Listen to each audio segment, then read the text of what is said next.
I listen to you. I know. That's usually me reminding you guys it's showtime because none of you are looking at the time.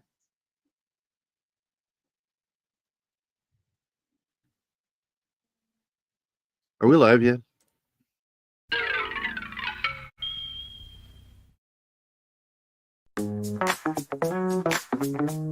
This is how it is. How it is.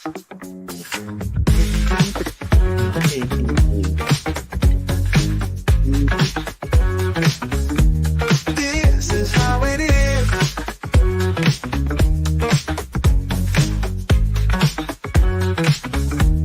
This is how it is. This is how it is.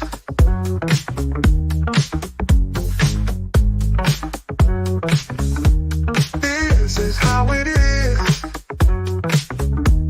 This is how it is. This is how it is. Today on Pop Culture Minefield.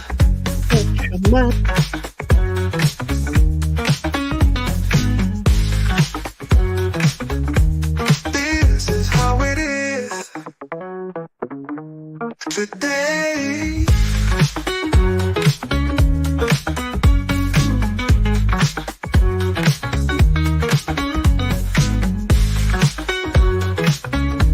This is how it is.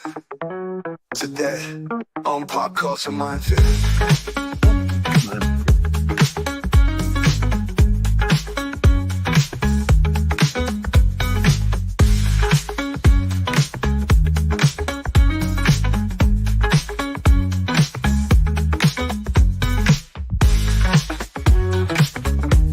This is how it is. This is how it is.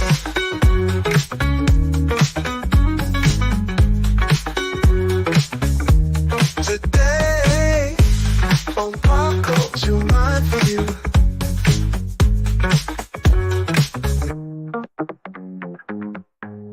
Today on Pop Culture Minefield. Put your mind for you. Yeah, fun intro. Getting jiggy with it. All right, we are at another episode of Wednesday Matinee, and we love this fucking movie. And the movie we're talking about today is the 1999 film Payback with Mel Gibson. This was the Gibson cut.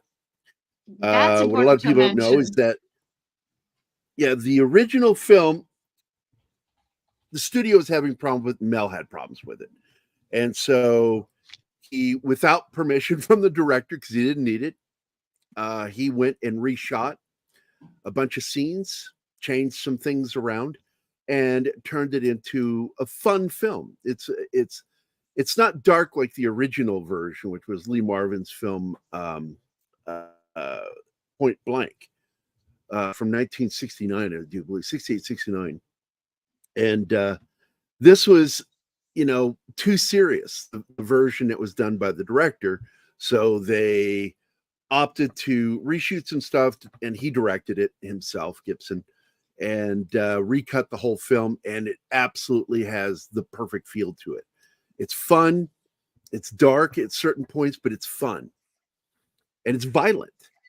But there's that little cheekiness that Mel Gibson likes to throw into his comedies. Whoa, Snortapoopus. How you doing, my friend? I think Tom said it best yesterday in the group when he called it the superior cut. It is the superior cut. And, they released the other cut. I forgot. What's it called, Martin? Straight up. Yeah. Straight up. The straight up cut. I own it. I've watched it. But the fact is this is the better cut of the film.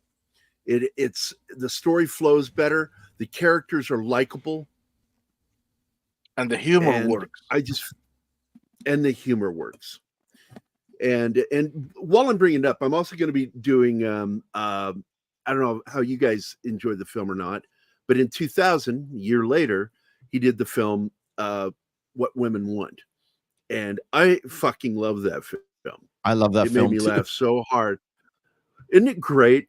And he wakes up one morning after being electrocuted in his bathroom, and he can hear the thoughts of women. Oh, I've seen And that one. That was great. It's so fucking good. Oh yes, please let's do And that. that's one of them I want to do soon too. What's that? Gary, I know you like backdoors. It's a backdoor love letter to Sinatra. Think about it. Yes, it is, with the hat and the music. I'm not even joking. I love that movie. No, I know you are. Telling the truth. Hey, Zax is here on time. What the fuck? Yes. And wait, and Hey, to Zax. celebrate that, And Monkey is here too. yeah. We have Urkel Di Stefano. Urkel Di Stefano. Fuck you, Scribe. Welcome to the show where names get screwed. He's one of my viewers. I know how to say his name. Pardon me. Scribe, I've tried so hard. Say it again, the last name. Di Stefano? Urkel Di Stefano. Di Stefano. Di Stefano. So, Urkel Di Stefano. Thank you. Oh, which And Scribe for was I'm Zax, not right. fucking when I said and for Zax, we have this. Hey, fuck you, Kyle. That's right, Kyle. From the heart. From the heart. Of course, our good friend Andy Morrow is here.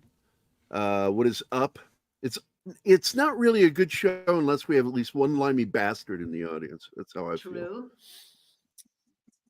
So, Monkey, according to Tim and Eric, I get to bang slightly Older ladies. older ladies. Gotcha. Oh, they might be idling as well. Who knows? What?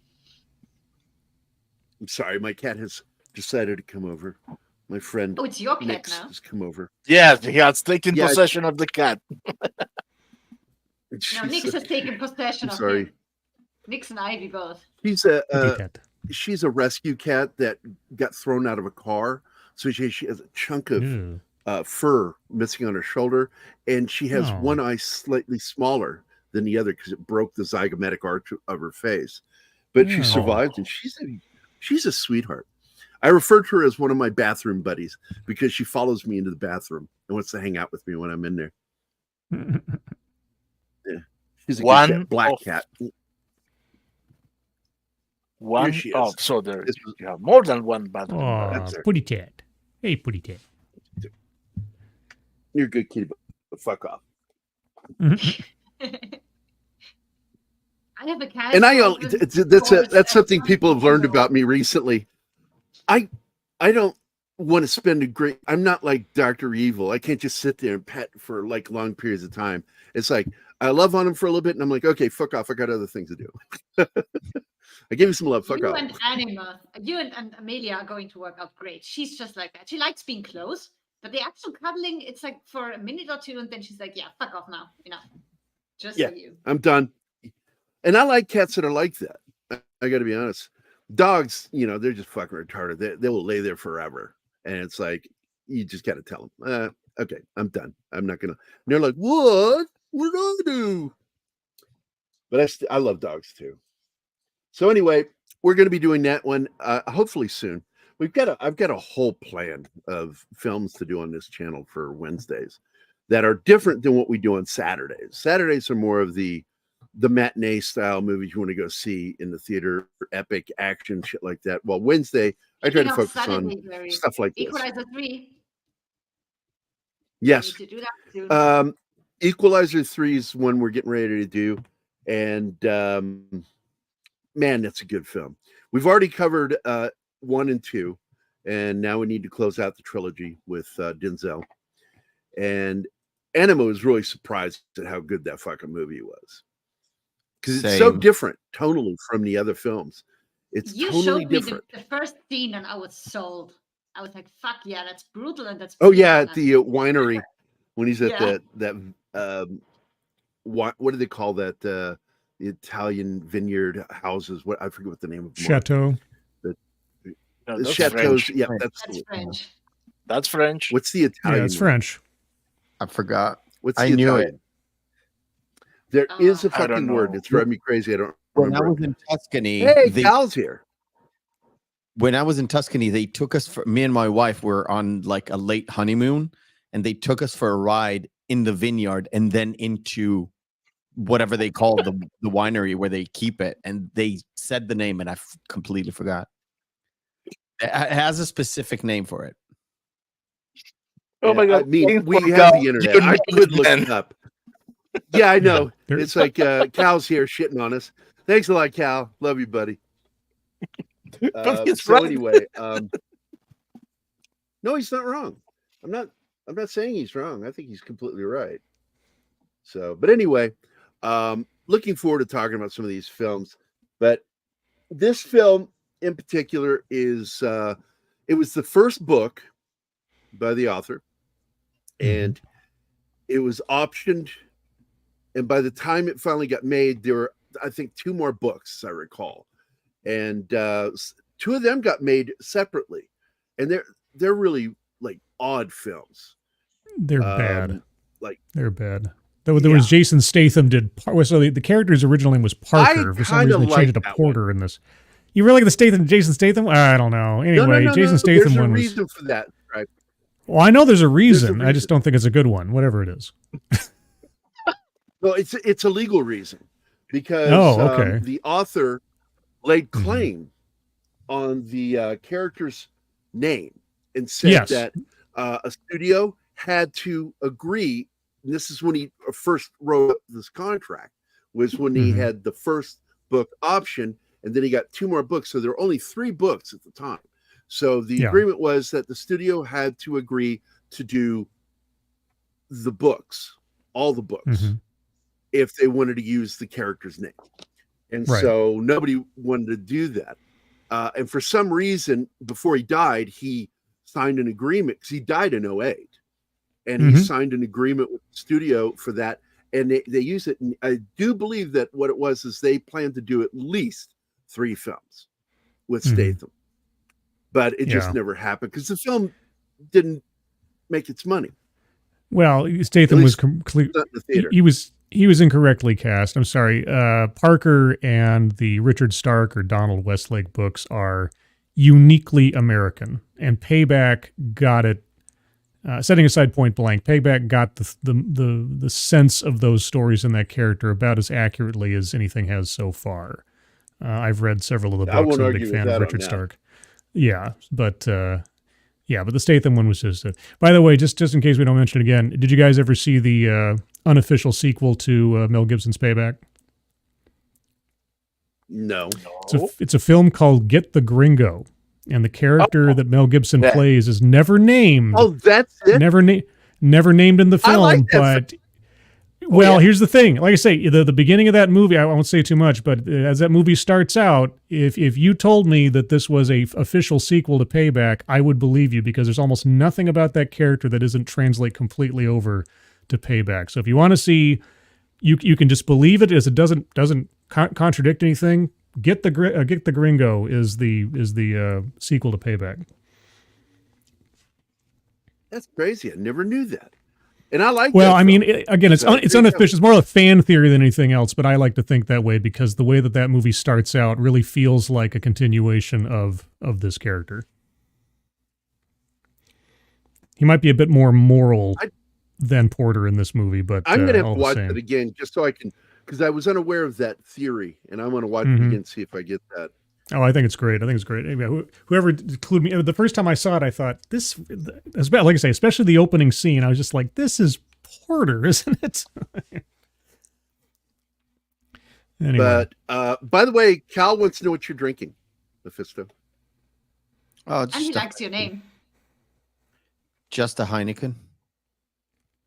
My name. He's having a little Heine. Yes, I'm having a little Heine, especially on Gary's channel. Nice. You're learning fast, man. It's just a cheap beer over here. I'm not much of a drinker. I just had a hard day, need to relax. That sort of thing. The name is just a phonetical way of writing Mephisto, MAPH. ISTO. Yes. I'm spelling. Just phonetic. Let's just say this. It's a gamer tag but in the game I was playing at the time, that name was taken, so I just wrote it phonetically, and it just stuck. And most of my friends who speak English are like the UK, Netherlands, Denmark, Norway, the US, so all over the place. So they just know me by this name. Then either Mephisto, Mephi, or Meph is all. It's all good. I mean, I could write my real name. I don't mind, but you can't pronounce it, so it's easier. What are you, Try Vulcan? us. I was about to say, is it made up of glottal stops or something? Like, I can't Yes. pronounce it. Oh, okay. I can Try say it. us. Yeah. We love to butch I can't remember your who was- name here. My real name is Shahal, which means Shahal. dawn. Oh. Done. Yeah. I don't like to be called Don. There was some guy who was smart, a British guy, who kept calling me Don. It was like, I'm not the Don. Thank you. The Don. Yeah. I don't know. That'd be kind of cool to be called the Don. The Don. Yeah, if I was one of the Jewish mafia, then probably, yeah. I'm just joking. The cool thing about the Jewish mafia is they don't do anything on Saturdays. That's Yeah. when I go out in New York. Well, you have to relax after a hard day's work of shylocking and all that stuff. Shylock, that's right. Speaking of that, another film I'd like to do sometime actually deals with that. Frisco Kid with Harrison Ford and Gene Wilder. Is that a film you're acquainted with? Oh, yeah. Seen that Go one. watch that film. See if you like it and see if you want to join me to do that. Because I it might. was originally meant to be played by John Wayne. And then things happened to John Wayne. So they went to the next biggest male star coming up, and that was Harrison Ford.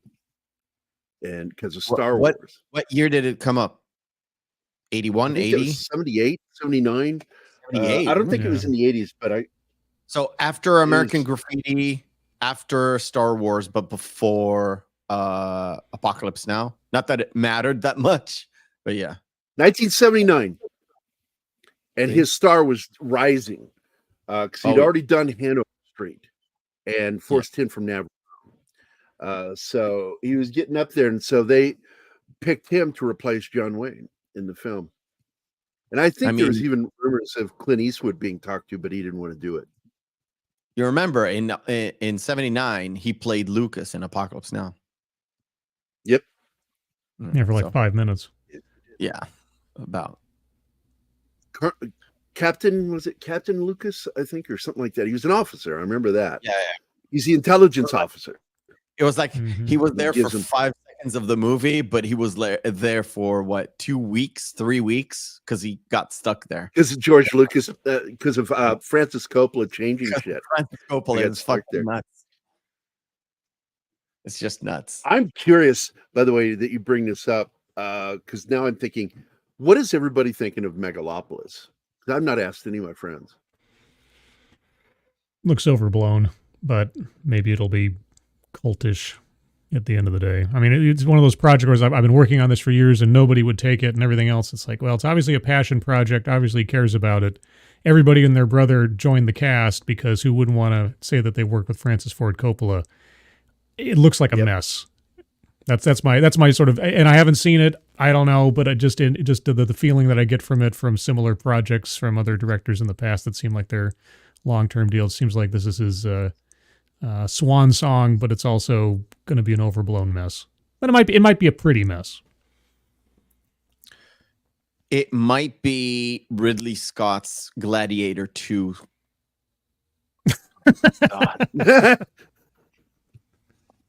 Because I always worried, because I saw some of the films of Coppola that he did, like the one with Val Kilmer, and I mean, it was just terrible. And I'm like, did he lose the ability to direct?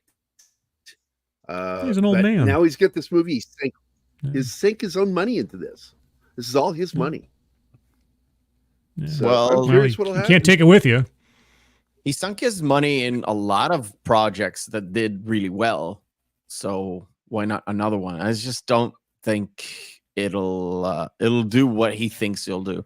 Or you know what? It might be one of those movies where today when it comes out, it'll be like a mess, but 20 years down the line, you're like, oh, we haven't discovered how genius he is. Oh yeah, no, it looks like Actually, cult classic fodder. It really does look like cult classic fodder, Yeah. but we'll see. I think it's all going to depend on how it does at the box office, 1, and 2, if it wins any awards. Yeah, Award visual has to effects, I win. bet it will. awards Yeah. maybe 0 Yeah, maybe. because of the Hollywood structure. Critically, I don't know. It's a toss up. It's a toss up. They might even lean into it, even though it's good, if it's good, or you never know. You never know. It at the moment, to me, it, like Scribe said, it looks messy. So there was We'll see. something at the beginning of this I wanted to bring up before it passes, because I know this is like a slideshow kind of Yeah, deal. I paused it so we could. Oh, you paused it? Okay. Yep. Well, maybe we'll get to it in a second. But just some visual storytelling. There's a moment here after the surgery where Gibson is stalking towards the guy whose wallet he's going to steal, right? And we'll get to it in just a couple of minutes here. And I rewatched the first part of this before the show because I hadn't seen it in years. And there's this point where the camera's looking straight at him and he's looking at his mark. And he's wearing this gray suit with this white shirt.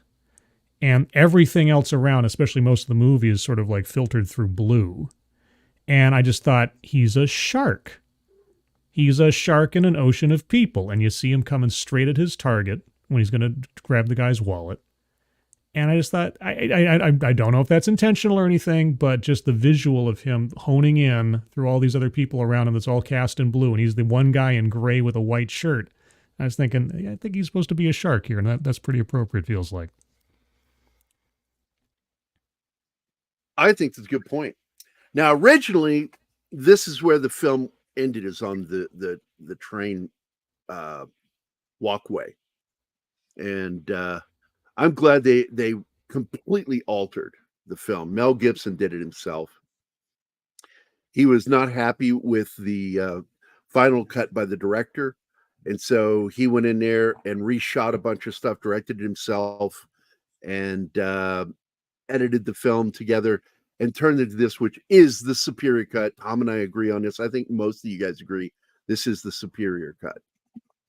Because the other one lacks I've only seen just the one cut. Like when it says director's cut, it's the original without the added stuff that Mel Gibson put in, and I haven't seen it, and I was told like, you can skip it. Yeah. So I know just the one cut, the one where Mel Gibson actually directed most of, like, third. But the weird part is the guy who directed this is Brian Helgeland, who wrote, he didn't direct, but he wrote LA Confidential, which was like from 97. And they're both noir films. Yes. Yep. You can say even new noir, because neo noir, as some people say. Really noir. So it's new noir. So it's very interesting. He did 2 projects mostly back to back of those kind of films. And in LA Confidential, that's a fantastic film. And in this one, he couldn't pull it together. He had a lot of issues with actors not listening to him and all that stuff. Let's just say this. It happens. He couldn't get his vision through because he had a lot of pushback. And it just, like I said, it couldn't fly. And I'm guessing some of that was from Mel himself. Probably. It's one of those, you're working with such an actor that knows all the process, sort of like working with Sylvester Stallone. You know that at one point he's going to sit at the second chair and he's going to, tell you what to do and how the story is going to go because his character is like not pronounced or whatever. He's not humorous enough or not badass enough, that's the danger when you hire an actor who sometimes forgets that they're an employee. But I Or own an the actor with a background in direction too and writing. well, that's true So- too. Yeah, if you hire a director to be your actor, you're going to be in trouble, or at least you have to accept that risk. I own the director's cut, the straight up cut, and while it is the not superior version between the two, I could see what he was trying to do, and it was a much darker, much grittier, hard boiled kind of story that I think needed a bit more room to breathe.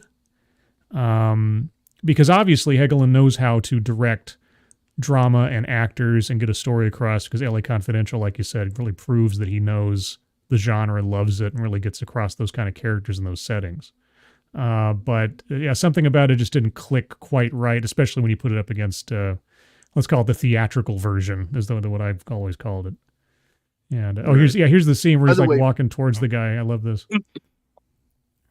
I wanted to show this clip. Wanted to wait till we were done talking. So here it is. This is Anima laughed when she saw this scene. Help a cripple. Thank you, sir. Hey, what the fuck are you doing? Get the fuck out! Oh. Shut up. I cured you. And that was the inspiration for House MD. Yeah, with movies like this, it's so easy to get timestamps for clips because there's so many funny, fucked up lines. And you really do like all the characters, even when they're weird. Like Lucy Liu, she is such a fucked up character, but you like her for what she does. And she's Lucy Alexis Liu in this one. Yeah. She delivers that fucking line of hubba hubba. I love. Oh, yeah. I was about to shoot out. Now, see, that reminds me that when I recall very clearly before this movie came out, the marketing for this really played up that it was some kind of comedy. And there is a lot of humor. There's a lot of smart dialogue in this, but it's not a comedy. And so I always thought the marketing was completely off base with the actual product. But I don't know what you guys think. That's why the movie didn't do so well, because people went in with a notion that it's going to be a comedy, and they got this noir kind of detective-ish story. They're like, where's the trailer?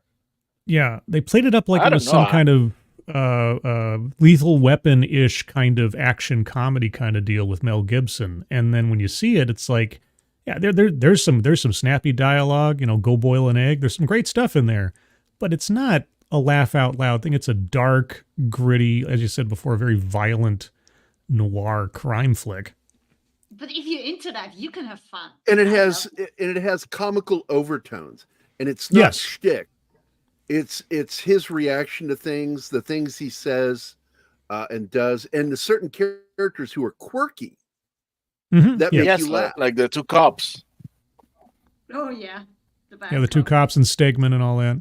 I also felt like, and maybe this is sort of like retroactive thinking about it, but this movie really builds a kind of crime universe that really reminded me of John Wick, where it's like this sort of pocket noir universe where everything kind of operates under this quasi 70s sort of timeless realm of tough guys and fast dames and everything, and you got secret hotels and the outfit and all that. It really made me feel like I was in sort of a side John Wick universe kind of movie now. Yeah, because you never really know the timeline for this. I mean, the cars look modern, but everything else kind of seems really 40s-ish. Well, it feels like late 70s because like he's either talking about like 70 grand and the cars are all very boxy. It's got this sort of quasi late 70s, early 80s thing, but at the same time you don't see any like cell phones or anything, so it kind of keeps it in that 70s to 80s vibe. But they don't really comment. They don't make any comments. It kind of tells you when to think about it so much, which I kind of appreciate because you don't have to focus on it too much, but it does feel very sort of a little bit very retro in that way. Yeah. Because it leaves room for a lot of the dialogue to shine through. Because I do love the dialogue in this one. Not only the sort of smart alecky bits, but the conversations that people have. And the sort of like the inner monologue as sort of Porter tells you the story as it goes along. Yeah. Which is sort of have that old That's the noir other big kind of difference, by the way. That's the other big difference, by the way, Mephisto, is that the straight up version has no narration. Right. Oh, then I've definitely haven't seen it. Yeah. Yeah. And as soon as you told me that, Gary, I was like, yeah, I'm not even slightly interested in watching that because the narration makes it so good. It's part of what makes it good. It's also part of what makes most noir. I mean, classically, noir films have a narration to them from the characters, from their perspective, whether it's Sunset Boulevard or Memento or something. You have the character sort of giving you some cues as to what's going on in the film. And, and of course, that's really a part and parcel with the Richard Stark novels, is that they're all from Parker's perspective, and you get his insight. Yeah, you get that info dumps or that filler that you need to know, and then you understand the action of your main character as he does it, because he doesn't need to explain it to you. And right, but they always explain it in their own style and dialect so that it fits in with the universe. It's not just and then this happened. It's like her hips waved goodbye as she left the room or something, like something that fits the tone of everything.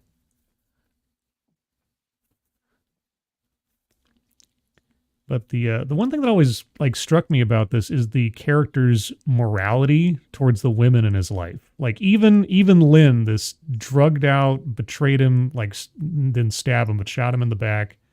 He still is trying to take care of her. His wife. He married her. So and later on, we find out that the dog's name is Porter, and it's thought he really is kind of like a loyal dog at the end of it, specifically the women in his life. And I don't know, it made the character much more interesting than if he was just sort of a murder machine. Also, the USMC tattoo, I'm like, that's a nice little bit of visual storytelling without diving too much into it. She told him the dog is and I do believe that was a nod. Ugly, but because he's doing your job now. Mm-hmm. I believe the USMC was a nod to Lee Marvin. I don't think that could was be in the book. No, I don't think Parker was a decorated Marine. Parker's background in the books is always very vague. Mostly you find out the most you find out about him is just like half mentions of past crimes that he's committed mostly. It's the second time he has a tattoo and it explains where he came from, actually. Lethal Weapon. That's right. Mm-hmm. He had a tattoo just like yours. the little kid sitting at the fire engine. And it served as a kind of a storytelling kind of a thing. But this one is very, like Scribe said, is very subtle. It's not. Yeah, they don't dwell on it. Yeah, the tattoo. Yeah. Right, but you can infer a whole bunch of things about his knowledge of firearms and tactics and a whole bunch of other things just from the idea and his physical combat abilities without, like I say, without having to dwell on it or have anybody else bring it up.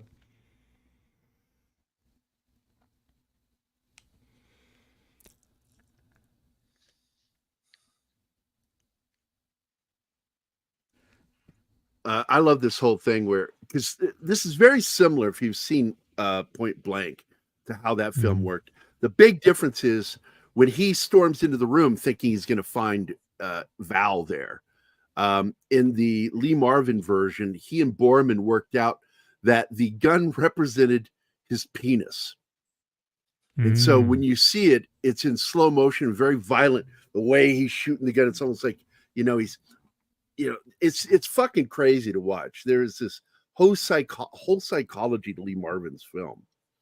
And he and Borman liked working together. Gary, I haven't found any information back. I covered this on my channel as well a few months back. I couldn't find any information. Did they hire James Coburn as a replacement for Lee Marvin? As a question that I think I asked this, I asked Pops, he was a guest, and he couldn't, I don't believe he gave me a straight answer. Well, I have a sneaking suspicion that they specifically hired James Coburn because of his attachment to Lee Marvin and that sort of attachment group. I wouldn't be surprised. It was one of his last films. He died within 2.5 years of this movie. Yeah. And 87, I think it was. Or sorry, no, I'm talking about Coburn. Oh, Coburn. Yeah, Coburn. Coburn died in 2002. He died. Right. This was released in 99, and he died 2.5 years after the release. He did one more film with Nick Nolte that I really liked. I can't remember the title of the film, but it's a dark crime film. And the main character suffers, Nick Nolte's character suffers from an abscess throughout the film, and you can feel it. You're feeling it with him. The way they did it totally, and finally he just grabs a pair of pliers and reaches in his mouth and pulls the fucking tooth out. Yeah. Because he just can't take the pain. And on top of that, his father was an abusive prick played by James Coburn. Brilliantly, by the way. I remember this. I don't remember the name of it. I got like a picture in my mind of this film and Coburn and Nolte together. Dang it. And Coburn was so funny in this. Coburn and William Devane are my favorite parts of this movie, aside from some of the other dialogue. As far as like the one-off cameos, they're so Chris good. So funny. Was a replacement for Sally Kellerman because she was originally the voice of the big boss. And then they reshot everything with Christopherson. Affliction is the name of the film. That's James Coburn. That's Willem Dafoe and Nick Nolte, and just an outstanding film. Mm-hmm. Now, this guy, he was in the 90s. You saw him in a lot of shit, and he just sort of disappeared. As his hairline receded, he ended up on TV, and I just don't know what he's doing today. He's so good. He's such a good He's a James Caan-like actor. Yeah, he's great. He's got that James Caan quality to him. Yeah. He's an absolute villain. He did a lot of TV. He moved from movies and did a lot of TV shows. He's been in I know of Gilmore once his hair receded, he ended up on TV. Yeah, I know he did Gilmore Girls because my wife loves that show. She watched that show so many times, and he played like a dad of some boyfriend or some rather. And he, by the way, played the same way he plays in this movie, kind of an assholey type of guy that has a lot of money. He's been in a lot of TV stuff, but I'm not sure he died or not. I think he died. No, he's still alive. Never mind. Okay. But he's done a lot. Yeah, I can see he's done a lot of TV. This is great because, like, you can already tell that Porter, he's like, why are you acting so fucking weird? Right. He knows. But I'm fine. I'm short. Yeah, he knows something's going on. Has no idea his wife is in on it. Yeah. And in this, I don't even know his name. What's the actor's name? I'm sorry. Gregg Henry. Plays Val. Gregg Henry. His performance is so consistent and so smooth, and so you just believe it. You don't need a whole lot of information about the guy. He's just so much fun to watch, but he's also so good at just being such a despicable jerk. Absolutely. But then at the same time, the only thing that separates him from Porter really is the way that he treats women. If he treated women with half amount of respect, he'd be on the same level as Porter. That really is what differentiates, because Porter's not exactly a saint or anything. And see, that's what she wants in her life, is a guy like the other guy. She doesn't want a nice guy. So here's a clip from the film. So enjoy. Someone ought to give me a PhD.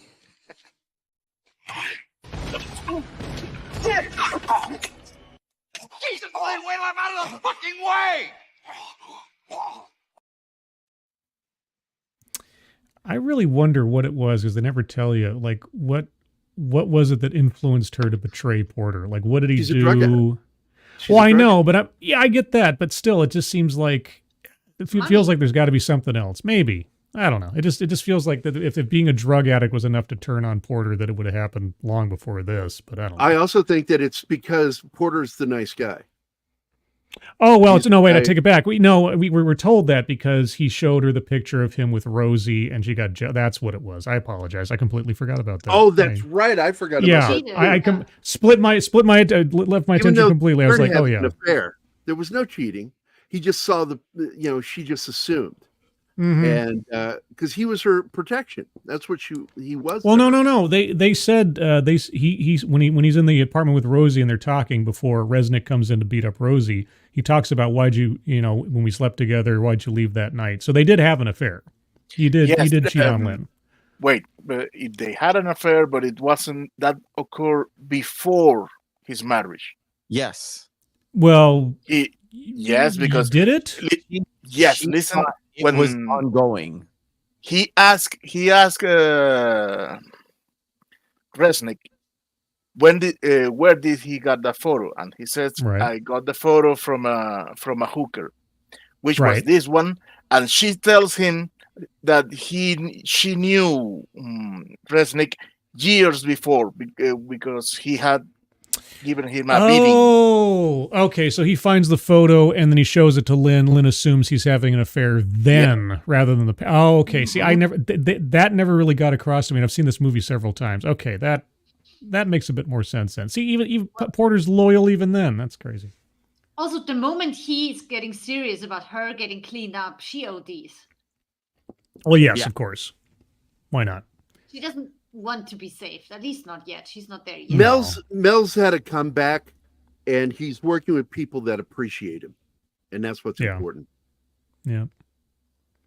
Too bad we never got another that Mad person who Max got 3 shot with a 357 was Eddie Haskell, the actor who played Eddie Haskell on Leave It to Beaver. He became a California Highway Patrol, and he got hit point blank with a Magnum. Survived it. Dang. So now she dies while he's. Oh wait, we haven't gotten to that point yet. This guy. But, See, whenever I see this, I always think of Fifth Element when I see this with the guy trying to rob Bruce Willis through the peephole. Every time I see that, I can't get that same image out of my head. I'm like, give me the cash. He's a tweaker. He's a tweaker. Exactly. Yeah, and he's great. He does a great job. She's dead when the kid shows up. He already found her. Yeah, she's dead. Yeah, she's dead. Yeah, she's already dead, Tim. Shut up. Well, I do wish he didn't spoil it that his wife or ex-wife helped the other guy fuck him over. Because he told me that before we reached that scene where she shoots him. And that could have been a major what the fuck moment for me. But I already knew going into that scene. So I was like, darn it. When he rips that nose ring, I think that was everybody. Yeah. That was everybody's moment. It was like, yeah, these fucking kids with their nose rings. Fuck off. I was like when I was trapped in the moment. I was 17 and I went to see The Clash at the college. And when we got out, I'm walking back with my girlfriend. And this punker, for some reason, wants to fuck with me. And I turned around and he had a earring and a nose ring and a chain between them. Oh, my God. And you know what I did. When he wasn't backing off from me, I went, okay. And I went to move at him with my left hand and then grabbed that chain. And then I tossed it to his friend. I said, when he gets up, give it back to him. And I left. End of fight. Yeah, I didn't have to hit him once. Yeah, this guy, look at him. You're welcome. Oh, my God. See, it's one of the two guys that got away. Porter is also something that I love in film, which is an agent of karma. I love Agents of Karma. That should have been a Marvel show. I just appreciate that it's one of those scenes where it's brutal, but it has that sense of humor that you kind of wonder if it was in or not. Because I haven't seen the director's cut. If it was in before he left, or was it a Mel Gibson insert? Because in one scene you've got how badass Mel Gibson is, plus you get that little humor with the scrawny guy. So yeah, I don't know. But, one thing I do like about this is the fact that as tough as he is, he gets his ass handed to him occasionally in the film. Yes. Yeah. Yeah. And he's not invincible. Yeah. Yeah, him not being invincible, that he can, under the right circumstances, when he's caught off guard, like later on when he gets hit by the car and everything, when he doesn't have everything under control, he can be taken out or made vulnerable, which is nice to see.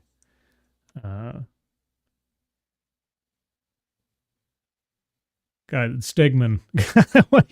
I've ever a guy that character, you just want to punch that guy in the face the entire time. Every movie, it's like he's in Get Shorty too, as the guy who that's right. steals the money from the mob and goes gambling in Vegas. And God fakes his death because he doesn't catch the flight he's supposed to be on, and it crashes.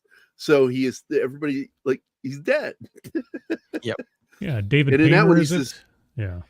And you know what's funny? He's in Ocean's 13. He was supposed to be the guy who rates the hotels, and they fuck him over so bad. But then at the end, they just give him a win because they fucked him over so badly, and like put some cooties in his bed and all that stuff. And he's so frustrated.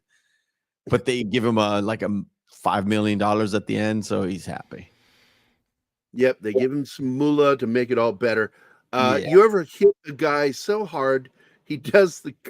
I've knocked guys out, and I never remember the eyes. I just remember the head snap and the snoring, the very loud snoring that they make. And I would always make sure after I knocked somebody out that I turned them on their side because I didn't want to kill anybody. I just didn't want to be fucked with. But why are you saying? Is your friend saying that? Did you knock somebody out and make their eyes roll back in their head? Because I have seen it, but not from me. I've seen it on video where a guy's eyes roll back in his head. That was a hell of a hit. Sometimes you got to be the dog. Yeah. So here we go. I've got another clip here, so I got to get to that one. First of all, this one. This is so fucking fun. Why don't you go fuck yourself?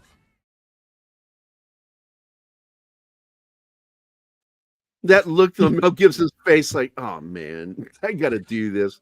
You know what's fun? Because it cuts to him opening the door, but he's got a fat lip. Maybe a bit of blood on his face. He's holding the side of his head. So I've got that here. Let's watch that. Hey, I get one more shot. Somebody here to see you.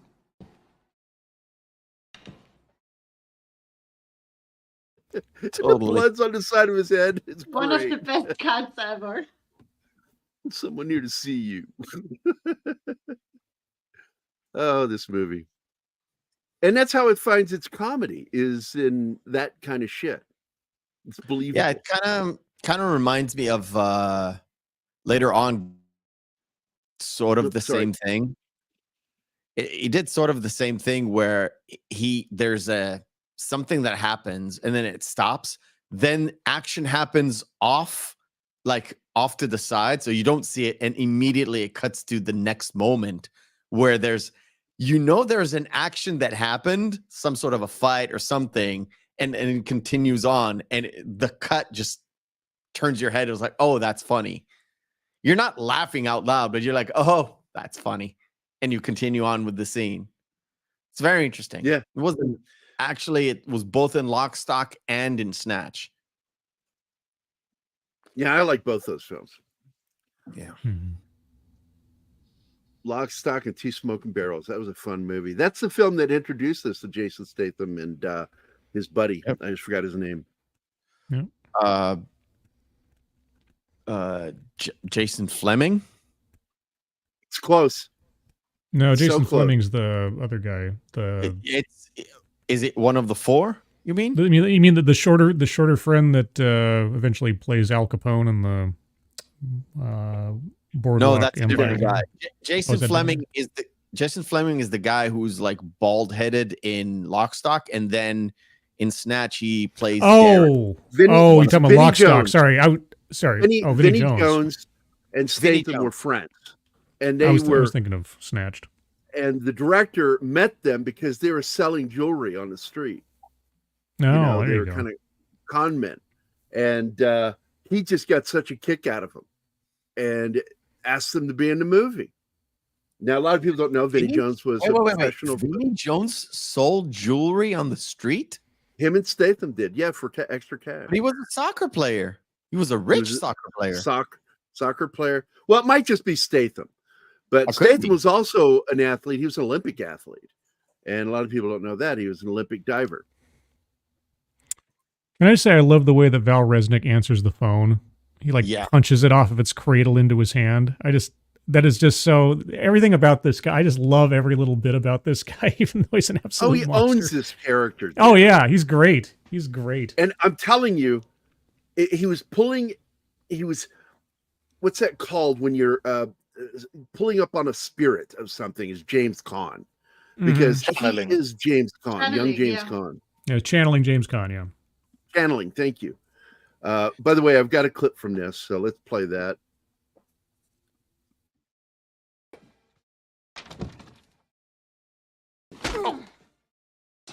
On your knees, bitch. I want satisfaction. On your phone. I hope that played for you guys. It didn't play for me. It did. Yeah. It did. And this has a great payoff because he tells her, "I'm on the phone," and she doesn't stop. And later on, she's with a client, and the client is just moaning and whining, and she's on the phone with him. And so she shouts at the client, "I'm on the fucking phone," and that's funny as hell. Yeah, Lucy Liu did a great job in this. Oh yeah. This is the first time I ever saw her, as far as I can tell, and man, she made an impression. She only had one more movie credit before this, but I haven't seen it before this because this is my first introduction to Lucy Liu as well. Plus, she was so prominent in the trailer as well. Yeah, so hubba hubba hubba. Yeah. To be the female lead, even though she's completely not. No. Yeah, and at this point, the only thing I knew her from was Ally McBeal on Fox, and and I think every guy my age were like, "Oh my gosh, she's so fucking hot."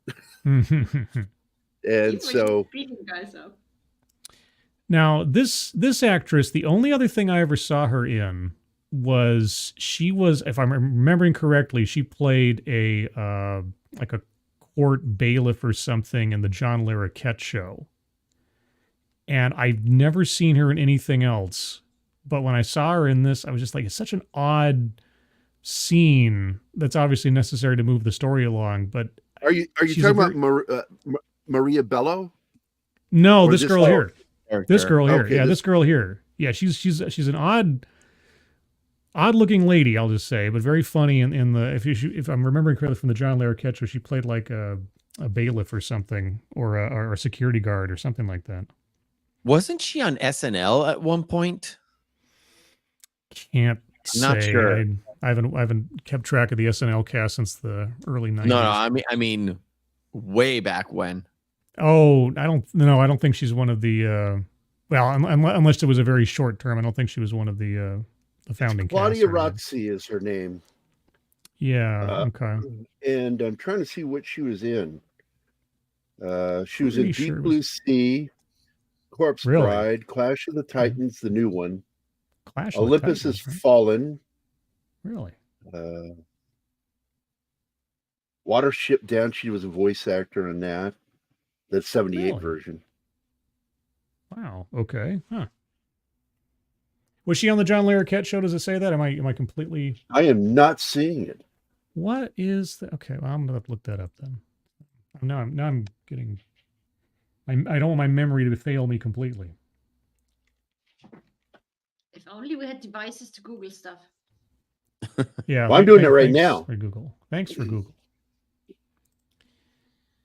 Now I'm wondering if that's even the same one. I'm going through the entire cast and I'm not finding her. Let's see. Other than that one.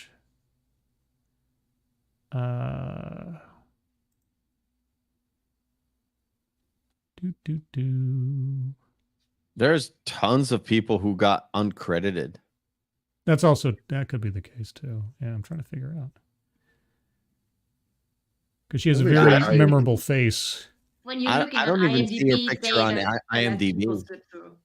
IMDb is Yeah. bad sometimes. I'm gonna have to do a little research. We've been looking for people on IMDb and they just were not credited, although they should have been. Okay, I'm not finding it here. Hold on. Okay, well, I will. So I just looked up the Castle John Larroquette show, and she's right there. So she was in that show. I'll figure it out. I'll figure it out. All right, I'm going to play the clip here because this is great. Elizabeth Burridge. Elizabeth I think it is. Burridge. Yeah, I believe so. If I'm looking at this correct, yeah, Berridge. She might not be credited. Berridge. Elizabeth Burridge.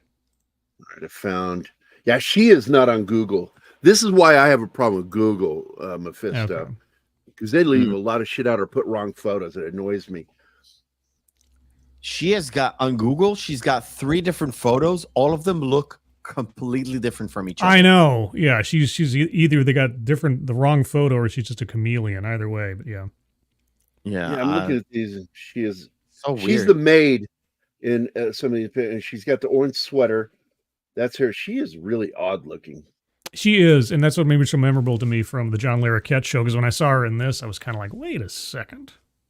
Anyway, man, oh man. So here's the clip. Let me play the clip. I know where she's from. What? She's the girl from Amadeus. She has an affair with Amadeus himself. Was she? Yeah, for sure. Yeah, Constance Mozart. Constance Mozart. Oh, she's in okay. Constanza. All right. Oh, okay. There you go. All Okay. right, Oh, yeah. Yeah. Constanza Mozart. Yeah. Good. Okay. Good call. All right. Where is it? So I'm going to hit the play here. Come on, just forget it. There's some trouble here? No, you know what? We're leaving. We're leaving. You know what, Val? This one's on me, okay? You see me reaching for my fucking wallet? No. He's so good. He's so much fun. Yeah. Oh, He God, makes he's you so hate good. that character so much. Especially when he touches women the wrong way. He's that good at playing his Yeah. character. You just fucking Yeah. hate him. It's so genuine, though. It's just so consistent, Face all the smooth. time. Yeah. And I have a Every clip time from you this see one him, too. hit him, you're like, Oh, I love this. This guy. Every time that I think about this guy, I think he's like Peter Sarsgaard, because he kind of slightly resembles him, but he's not. But That's I always her. think of Peter.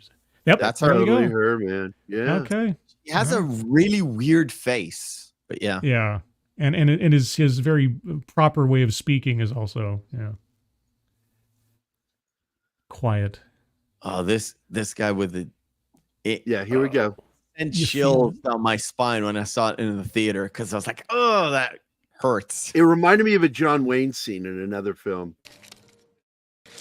Usually these matters are conducted with more discretion.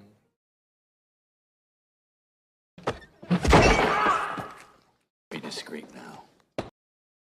Oh, You can feel it in your fingers, man. yeah, because everybody's like, at one point or another, either directly or almost slammed their hand in the car door or something. You just imagine, like, oh man. piano lid for me. Oh, there you go. Yeah. There you go. And I got Picasso, wow. my fingers shut in one of the classic Cadillacs with the fins Ooh. back. And that was back when doors weighed like about 500 pounds. That door shut, and I was like, I screamed out, and my parents like opened the door. Like, I'm sorry, little guy. I'm like, green. Yeah, because of the fact that kids don't have ossified bones yet, it didn't even break my fingers. Same thing happened to my daughter.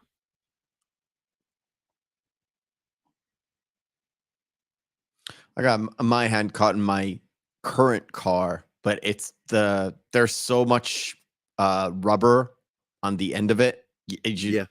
I barely felt it. It was slam shut on the tip. Didn't even feel it. Damn. Yep. Just the tip, though. Oh my God. Just the tip. There we go. There we go. You got to put it in there somehow. Well, that's just scary on Listen. Wednesdays. After all the gay shit on Tuesday night, that sticks on Wednesdays. It does. I don't have Tom's elaborate, soundboard, but I do have some stuff. Go play it. Don't hold back. Oh, you don't want me to play it? No. I'm not gonna take down Gary's channel. Oh, good luck with that. Got a special one from Casino if you want. She's in the movie Funhouse too. I remember that. Maria movie Bello? back in '81. No, that girl you were talking about. Oh, Elizabeth, whatever his name is. Yeah. Oh, here's the dog. The nastiest dog who ever lived. And his name is Porter. Yep, here we go. I'll play the clip. Meet the nastiest damn dog who ever lived. What's his name? Porter. Took your job after you left. The look on his face when he hears the name of the dog. Yeah, but then she says, took your job after you left. And he gets why she named the dog Porter. Not because he's ugly, but because he's protecting her now. Yeah. She wanted him in her life still. So she named the dog after him. It's kind of cute. Unfortunately, the dog can't drive her anywhere. No. He does protect her, though. And I thought after that scene, he killed the dog. I was so happy he didn't. Yeah, that was think in the you know, book you the never dog shoot the died. dog. You never shoot the dog. What? hate But of that course he's rule. a They villain. did in the straight up version. He dies. Yeah. Oh yeah, I know. But Gary knows my reaction to when they kill animals. I lose my shit. I want to hear the Casino sound clip. No. I don't mind. I don't mind having it on my channel, but not on Gary's channel. is it the Joe Pesci rant? Yes. Yeah, of course. Oh my God! You sport. You know what's funny? It's a joke between me and my good friend, my best friend. He always, every time we go back and forth, he was like, when he stomped, he's like, "Ew."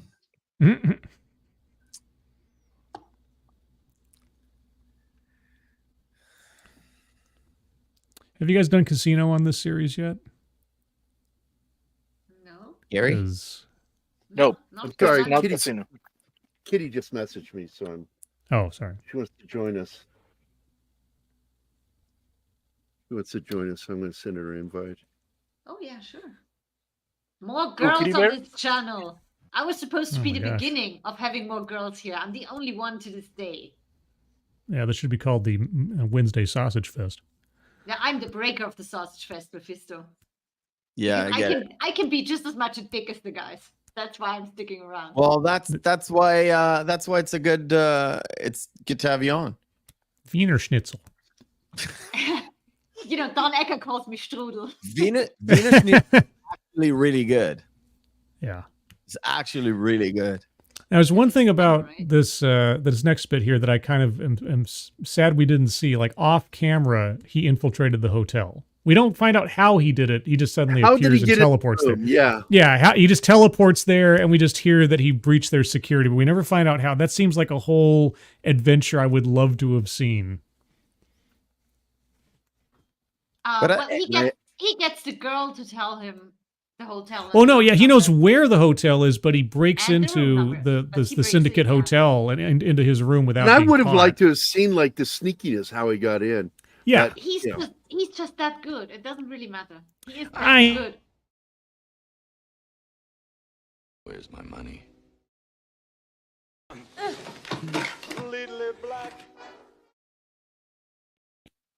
Listen to Yeah. a little Dean Martin. Yeah, but the way Yes, the way the movie opens and you see him con his way into getting money and a suit and everything else, I would just Yeah, you're want to setting up that he's good at stuff, right? Yeah, he's sitting at his good at stuff, but I just would have loved to have seen how did he con his way or muscle his way into the hotel. It's just like one of those things like a mystery I wish we had. It's one of those things where I don't want my imagination to necessarily answer the question. I want to have seen it. Right. Now, Okay, notice so how- what I love about this scene, right? I'm sorry. Go ahead. Notice how the last interaction between Mel and Val is a kick in the head. Yes. Yes. The Yes, same Mark. song that is playing. Yep. Right. So now we've got this scene here where Lucy Liu's character is so turned on by the violence being threatened here that the movement of the gun and everything, she lets out little moans, and then she's like grabbing his hair and his nipples and shit, and he's like, "Will you stop that shit?" I just laughed so hard at this fucking scene. She's so turned on. That character is weird. It's good though. It's good to have one of those characters where it's just so off kilter. Oh, and he You're deserves it. You're not even prepared. And the problem is he would like her to do that to him, just not now specifically. Not now. Right. Yeah.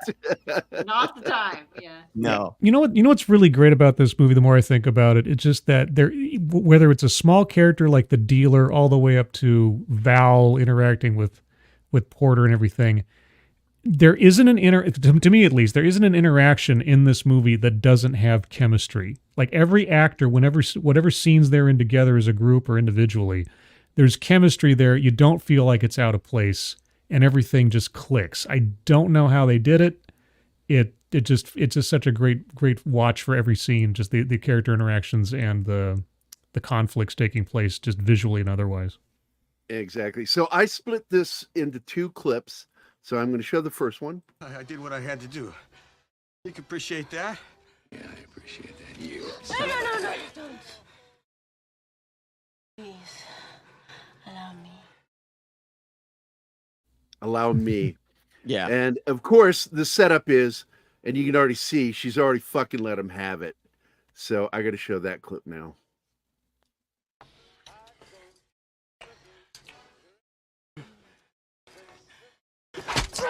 Jesus.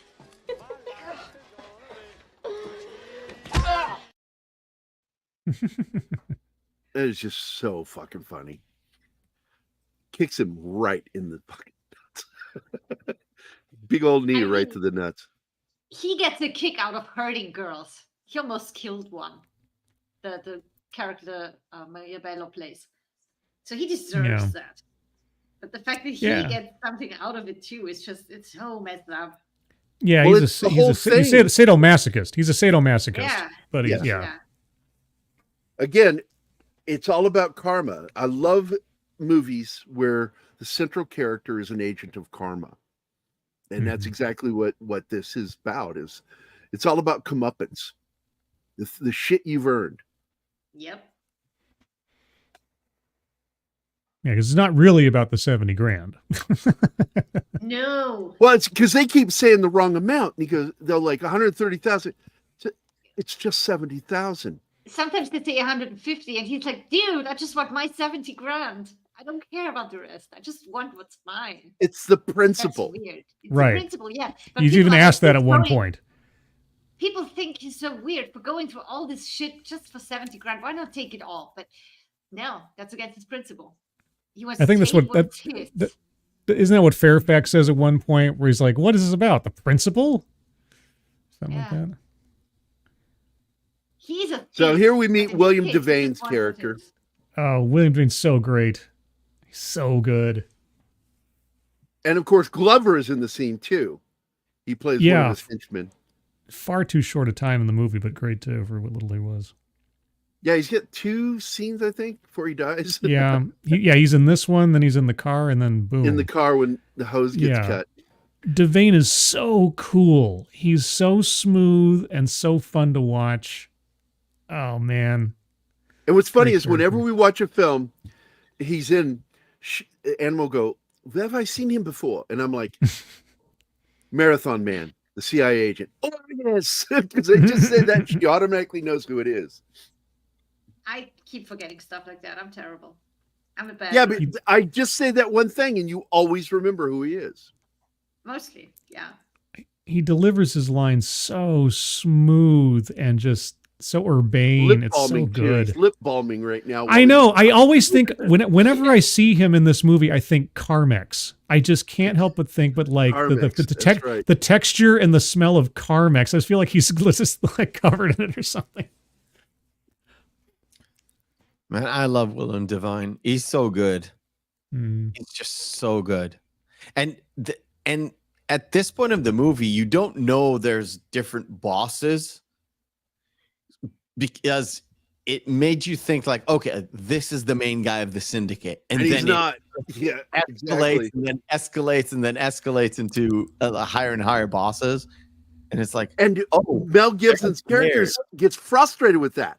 Who do I need to talk to get my fucking money? Yeah. And only what's mine, not more. Fuck the rest. Yeah. Is that the name they're using? Syndicate? Yes. Well, Which is an old term. Outfit. Right. Yeah, Porter knew it as the Syndicate, Yeah. but they keep telling him, no, it's called the Outfit. outfit now. He's like, whatever. That's what Well, I the meant. They use outfit a is different another name book now. by him. Yes, That the has- outfit was the other book. Yeah. Yeah, But and he it's- point it- out that it's called the outfit now. I Syndicate. think And the it's not outfit was bad. the. It's Robert Duvall is in it, and it's not bad. It's not Yeah. bad. Yeah, I think the outfit was the second book. The Hunter was the first book. I think outfit was the second book in the series. It was early on. It was either the second or third book. It was very early on in the series.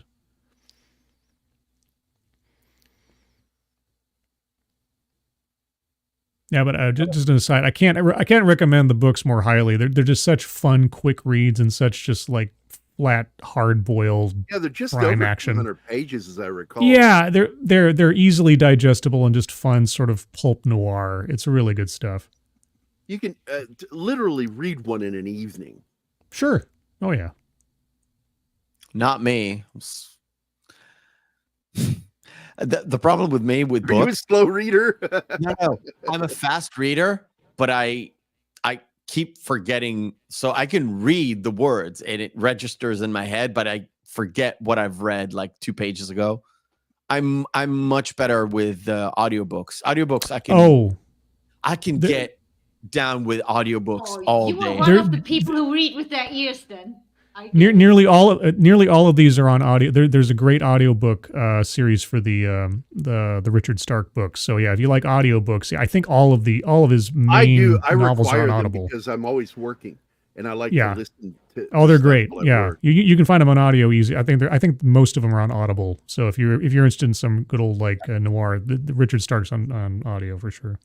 And to me, This it's is- the best because I'm actually working at a place where you have to be quiet. So audiobook okay. is like the best. So either audiobook or fucking Yeah. Joe Rogan is in my head. Sure. This is the film that brought him to mine and my dad's wheelhouse, where we collect actors Oh. and start liking them. Kennedy. Was The Missiles of October, where he played John F. Kennedy. Mhm. And it's a really good teleplay. Martin Sheen played Robert Kennedy in it. Oh sure. James Hong's in it. Really great cast. This was made for TV. I think what year was this? 1974. 74. Sure. And he'd done work before, but never noticed him until he played Kennedy. And my dad and I took a liking to him, and so we'd watch stuff together. So back to the slideshow. Better or worse than 13 Days as far as the telling of the Cuban Missile Crisis? you It's think? much better. It's Is it? much Okay. better. Yeah. It was more succinct. Okay. I like the fact that he asks him if he wants any trophies or anything, just giving a little extra world building as to how this guy works without ever having to show it. Like this time you want, not this time. Everybody's a psycho sadist in this thing.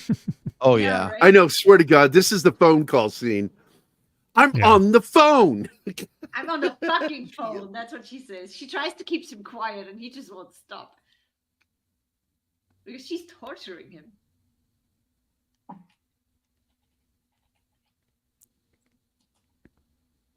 Oh, Accolade. I love Terry Pratchett and Discworld. And I wish I had access to more of the books. I might just find some online and order them. What a great fucking world. How What many was the book I recommended to you yesterday or day before? More than 20, way over 20. He wrote an insane amount of Discworld books. I'm Discworld? Yeah, this What is was a the lot. book I just recommended to you? I told you needed to get. I forgot. I'm sorry. Yelled it by Lucy Liu. Okay, Cal. Yeah, but would you let her stomp your junk? While you're hanging I know. upside down? This is one of them where he gets fucking hammered. I love this. Yeah. Yeah, he doesn't do well with groups, like one-on-one kind of thing, but if he's surrounded, he's kind of messed. Of course, he Or got hit come by a up behind car him. here, so that Yeah, he got hit by a car. That kind of takes the wind out of you. So Yeah, bitch hit me with a car. No, this is good stuff here. Now, there's one thing coming up here with the cops that I found interesting when I was rewatching it. I think, and I'm happy to be correct, it's one of the few times where it's a flat-on shot of Mel Gibson standing next to two guys who are decidedly taller than him, and Gibson looking fairly short. And usually Gibson is shot where he's on par to or taller than most of the other characters to try to maintain that sort of action leading man kind of thing. But this, if for a long time in this portion here, they hang on this shot of him standing next to these guys, and I'm like, I don't know that I've ever seen Mel Gibson look short before, which I found kind of interesting. Well, he has, because like, I mean, you go all the way back to the first Mad Max. He's towered over by the commander, and even his best friend, the guy that plays his best friend in the film, it was in real life his best friend, and he's taller than him too. Yeah, but that was Gibson's not one of those guys that has a height problem. He's never been bothered by it. Yeah, but that was if anything, the studio start, not when he was well paid and he wanted, people to think he's taller than what he really. I don't think he's ever had a problem with that. I really don't. Do you think he's not like Tom Cruise, where Tom Cruise? No, Tom has a problem with it. Sure, I know other actors too. Gene Barry, oh my God. If you guys remember him from the original War of the Worlds movie, TV shows, man, that guy he liked to be portrayed as tall, and he was not tall. Does it look like he's wearing hammer pants here? Fired over it. He got actors fired over his height issues. Stole his fucking badge. I fucking love this shit. Yeah, that was great. Yeah, he never stopped scamming. This is great. He's grifting throughout the film, man. Mm-hmm. When I saw this, because I kind of, there are certain actors that kind of get caught in my memory and stay there. Gibson did Maverick with James Coburn, and he did Bird on a Wire with James Garner's in it too. The original Maverick. Yes, it's dad. Yeah, then he did Bird on the Wire. But what about that one? He did Bird on a Wire with Bill Duke, where Bill Duke was one of the bad guys with Carradine, one of the Carradines. He has that. Bill Duke has that kind of relationship with actors because he's done the same thing with Schwarzenegger. Yep. Predator. And he's in Raw Deal, or not Raw Deal. I'm sorry, Commando. Yep. I was a Green Beret, motherfucker. I ate the Green Berets for breakfast. And I'm like, Jesus Christ, why would you say that? I want to top Stallone. I just want to point out, it's so brilliant how he gets their prints on the gun, and they get all cocky when he asks them to hold on to his gun for a moment. They have no idea what he's really doing. Yeah. They don't even realize what he's doing when he comes back with a newspaper and takes the gun without touching it. They don't pick it up. They're fucking cops. Now, see, the look on their faces, man. The one thing about this scene that I didn't quite believe was that even after being beaten up and everything, that Porter wouldn't have checked to see if he was being followed, because Val was at the scene where he gets hit by the car and everything, and then he just wanders straight off to Rosie's place. And and they don't really show Val tailing him. He just kind of shows up at the door of Rosie's apartment building. And I just thought that feels like we're missing at least a shot where Val is like looking around a corner following Porter to set that up. I don't know. I feel like there was something was missing there. But it's the same idea with Porter getting into that hotel where he just shows up. Well, there's that, but I also knowing the production history of this movie, as I did after the fact, every time that I see something that feels like we're missing a piece of information or something jumped too quickly to something, I always have to wonder, was this planned or is this sort of like done by necessity because of the production situation? I think it's just equally important to see him get fucked over and be human than being brilliant. Because you need that sympathy. You see some of his really for the good main moves, character, but you also see him fuck up and get fucked over. Oh, well, sure, but but that would have been better to illustrate rather than just sort of like jump to. I don't know. Like I said, just one brief little shot of Val following him or looking around a corner and tailing him would have just cleared it all up for me. I tell you what, Scribe. After, like, I've been watching movies my whole life. I'm 45 years old. I've seen movies from past stuff that I wasn't even born, and seen all the modern stuff. I have to tell you, in the last 3 years, when I really dived into movies, done research on them, how they were made, what directors getting fired, screenplayers getting fired, replaced, all that stuff. You never really know. You don't really get an answer. But if it's a production where your main director gets fired 2 days after he got an Oscar for a film, then there's something going on, especially when 30% was shot extra. Maybe they hodgepodged it to make it fit and not, I know. Not meant to be that way. Yeah, so, that's what I'm saying is that, yeah, I can see, knowing what I know now about the production, I can forgive in the after effect of these little things where I think there's something that was a little off kilter or whatever. I'm just saying that just watching it as a narrative that I can follow, there are bits that I would have liked to be there. Not that I'm blaming the director or Mel Gibson or anything. So I understand that. It's just, it feels like I'm sensing those moments that were compromises because of the production, if that makes sense. Yeah, you were missing just a little piece, and it's so pronounced. So you're like, I get, Yeah, after I can forgive it. I can forgive it, but I still want it. That's the thing. Yeah. Yeah. And now we get to see him really beat up on a helpless woman for the first time. Yeah. This is where you get who at this point you were like, yeah, that's how Val is. Mm-hmm. That's his character. He's a maniac. He's a woman-hating maniac. He loves to beat women. He likes to get beat by women.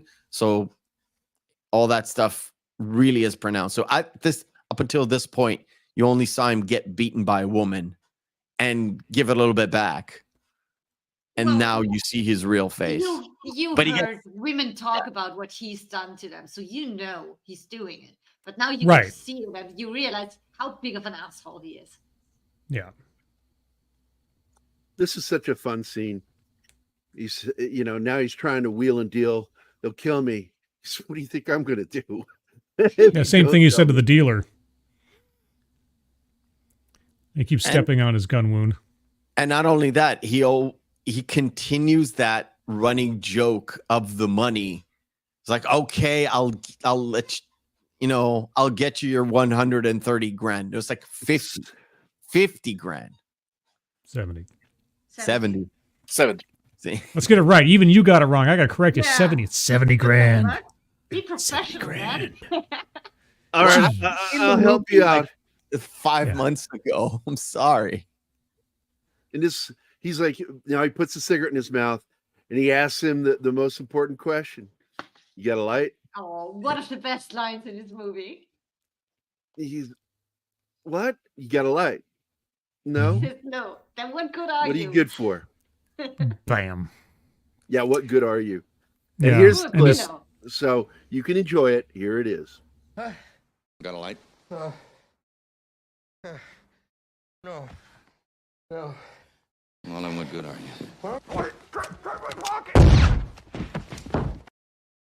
you? Check my pocket. He gets that out before he gets the bullet. Yeah. Yeah, but him straight up executing him. Him straight up executing him like that, to this point, I think is that the first person we've seen him kill in the movie so far? Am I it's the only one that he needed to kill because that was personal. It's karma. Yeah, but I think it's the first person we see him kill, and he does it where the guy is helpless. I mean, effectively speaking, he's not armed and everything. He's wounded, he's on the ground. He just shoots him right in front of Rosie and everything. And that's where all pretense of Porter being just a character of maybe wry humor is out the window. They were friends. They were in on this coup together, and Val turned his wife against him and had him shoot her. Yeah, I never really felt like Porter had friends, though. Personal. Yeah. No, that's true. It's true enough. This is personal. Val had no problem with his wife killing him. So yeah, he has it coming. Well, he understood his wife. He understood his wife's thing because she was a drug addict and she believed that he cheated on him. So he kind of understood where she was coming from. Yeah, but Val used him. Val and did. Sacrificed him, so he deserves that. Yeah, but the blood starts spilling from this moment on, and from here, it's just a killing spree all the way. Yeah. Wait, he doesn't kill Fairfax, does he? No, but he shoots the hell out of those suitcases, though. Oh yeah, those alligator suitcases, man. That's just mean. That's just mean, man. That's so good. Coburn is so great in this. So good, yeah. Oh, he's so fun. You know, because he had that terrible version of arthritis. Oh yeah, his hands were just stiff. Yeah, they were ruined. Yes. It started in the late 70s and got worse, progressively worse through the 80s, and he disappeared for a while. And then he came back. The big comeback for him really was that Bruce Willis film. I love it. A lot of people don't like it. I love it. It's Hudson Hawk. Hudson Hawk's great. Love that movie. Anima thought and loved it. Yes, Hudson Hawk is awesome. It's so good. One of those movies that when everybody's getting named after a candy bar, Snickers. Yeah. When they came out, it was like did not do well at the box office whatsoever. You know, they marketed it wrong. Yeah, I know. I know. And when people started to watch it on VHS, on home rental, all that stuff, that's where it became a cult classic. Megalopolis is going to be the next Hudson Hawk. You know what? For sake, I hope so. It could be. Who knows? Hudson Hawk made all of its real money on rentals. Yep. Yes. Made its money back. Yep. And this is why I have said for years that I think it's wrong that the studios don't have a listing like they do box office for their video on demand and video rentals and sales, etc. It should all be included. And they do this on purpose. And this is why I say studios run like the mafia. And that's why Men in Black still is, according to the studio, not made money. Really? Yeah, and actors have gotten screwed over that. That's horse hockey. Yeah, video, DVD, it has, etc. Yeah, no, I remember working at the video store back in 97, and when that sucker came out, everybody and their brother wanted their copy on VHS or widescreen. Oh, come on. Even Laserdisc, when we had Laserdisc. By the way, hold on. That's the same street from Untouchables, isn't it? Yes. Yes. Clock and everything. I thought Untouchables and the Dark Knight. Yeah, I was about to say Dark Knight. Yeah, Dark Knight. Oh, that's right. They shot in Chicago. That's right. Yeah, they did. Yep.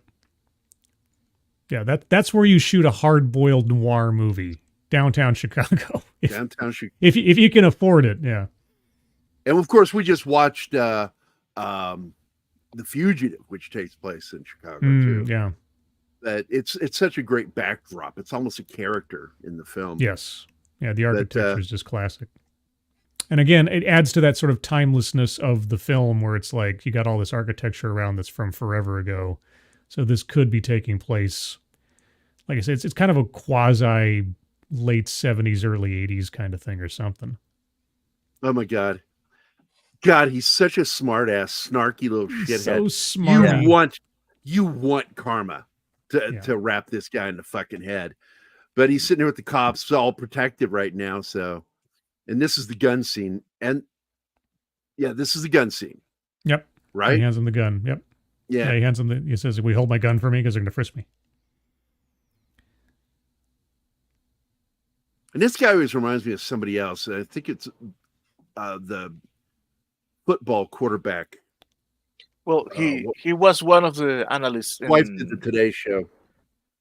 She was one of the analysts on the team of Harrison Ford in the movie that we did this Monday. I don't even remember what movie we did on Monday. Patriot Games. Oh yeah, okay, that movie.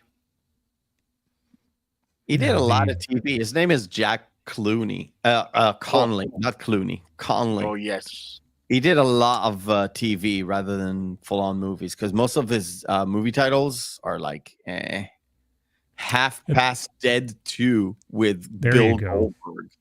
There you go. Now this guy, the security guard, I only remember him because he has such a unique face. He was in an episode of The Shield where he played a creep killer guy or something. And I saw him. I was like, oh yeah, he was that guy in The Shield. That's about it. I don't know anything else. But oh, here we go. William Devane, so good. This Mr. is the second killing. Yes, yeah. This is the second time Porter, killed anybody in this thing. He has a gun to my head now. He's saying he's gonna kill me, and he's smiling while he's doing it. Like, yeah, sure. There's a man in my office that has a gun. Yeah, got perfect Looking teeth. for 130,000, 70,000. Everybody's skimming off the top in this movie. That's the thing. It's like, oh, there's a chance to skim off the top, even from my own people. It's like, why not? Why not? I like how they try to justify themselves by calling him the corporation. Like they're completely like, oh no, we're much more appropriate and high minded than something like a criminal organization. No, we're a corporation. So fancy. And then of course everybody gets shot. And of course, syndicate. You hear the term the syndicate is classic from the 60s, because that's what they were called, the syndicate, back in the 60s. Mm-hmm.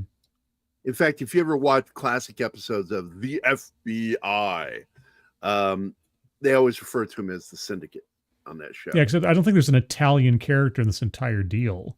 Not in this film, but also in the FBI, it was always white guys. That's very true. European, Northern European types playing these gangsters. It's like, what? They finally got Telly Savalas in one episode where he played a gangster. It's like, there you now go. they got, so at least he's Greek. This was a whole scene that was directed and written by Gibson. Yes.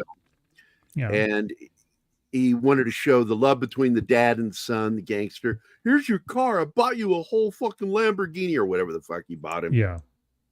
And by the way, this is where I'm going to be tonight at the ringside at the thing, which will exactly. Yeah. Because in the director's cut, this entire thing takes place just as a back and forth on the phone. We never see the voice on the phone. I think they reused several of the. Yes, Sally Kellerman was the voice on the phone, which was an interesting choice. I was like a female mob boss. How progressive for 1999. And so they just replaced. I'm not quite sure how many scenes they recycled or reactions they recycled from the back and forth, but there was probably quite a few. Are you? That's when he shot him. He just shot him, didn't he? Expecting Hot Lips, like for real? That would have been great. If Mel Gibson had to confront Hot Lips in person, that'd been great. Yeah. I want to go back to this because this is where he shoots him. Mm-hmm. He doesn't think he's going to shoot him. And when he shoots him as he's dying, he says, "You dumb fuck." Yeah. And then he dies. You don't know what you've done. He's sitting there just like, this is just a deal. We're going to make this happen. The guy says, it's a great scene, but I'm still surprised that, just in the story logic of things, it's like, well, Carter's not lying to you. This man is sitting here with a gun in front of me. And Bronson's just like, no, I'm not going to give you your money. Like, okay. So what did you expect? There he is. I just croaked Carter. Yep.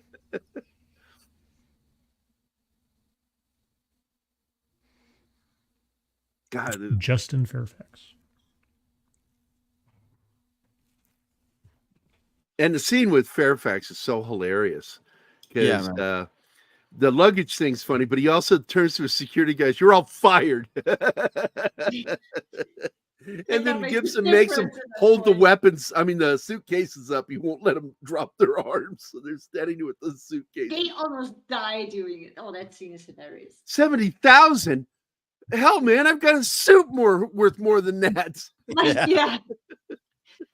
How he's bitching on the phone that the guy's shooting his carpets and shit, destroying his house.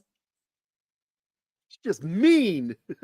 Yeah, he's just still not getting the point. Oh my God. I'm telling my you, face I've been smiling so much at this movie. Yeah, those alligators should have gotten it. Yeah, I know, right?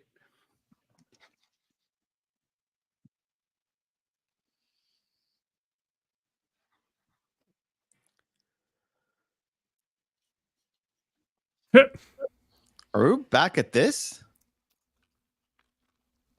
Oh, he's. By the way, did he blow up the car yet? Did that already? Yeah, happen? that happened. No. That happened earlier. Okay. Yeah. So I forgot. I needed to play this. Shit. He's behind us.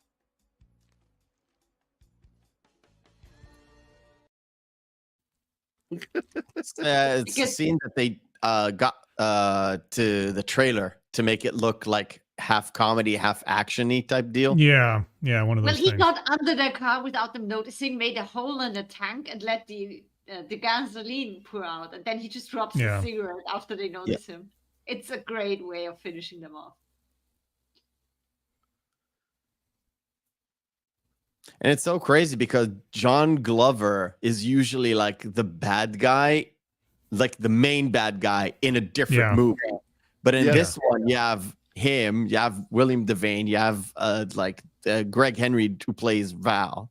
And then on top of that, you got Chris Christopherson, and you've got Coburn. So yeah, I mean, it's great sometimes having big actors play small roles but do them very well is always nice. They're not overtaking it. Exactly. Yeah. A lot of them have fun doing and in that. this, wasn't Glover his consigliere, his lawyer? Basically, yeah. He was his Tom. No, it was Tom. He's sort of his main henchman guy. Not henchman as in, he's not the guy who does the thing, but he's sort of like the capo that makes sure he's in the field. Yeah, okay. Make sure the guys do the thing. His personal fixer kind of deal. Yeah. Yeah, but small role, great actor. Yeah, and it makes it more because they don't have a lot to do, but they eat the scenery every time they show up because they're just that good at it. That's right. It came out at the same time as Snake Eyes with Nick Cage and Gary Sinise. I actually kind of like that film. I'm not a De Palma fan. I think he's a real sack of shit. Okay. But I thought it was an okay film. It did what it set out to do. He wanted to do a Hitchcockian thing. That's his thing. Brian De Palma thinks he's, Hitchcock Part 2. Well, 1999 was a really great year overall for movies. To me, it's like second best to 84. And by the way, Penny is here. I haven't said hi to her. Hi, Penny. Hi, Penny. Yeah, she's trying and failing to get her grandson to sleep. Go to sleep. I saw that. Tough getting him down for a nap. She's called him a little stinker. That made me giggle.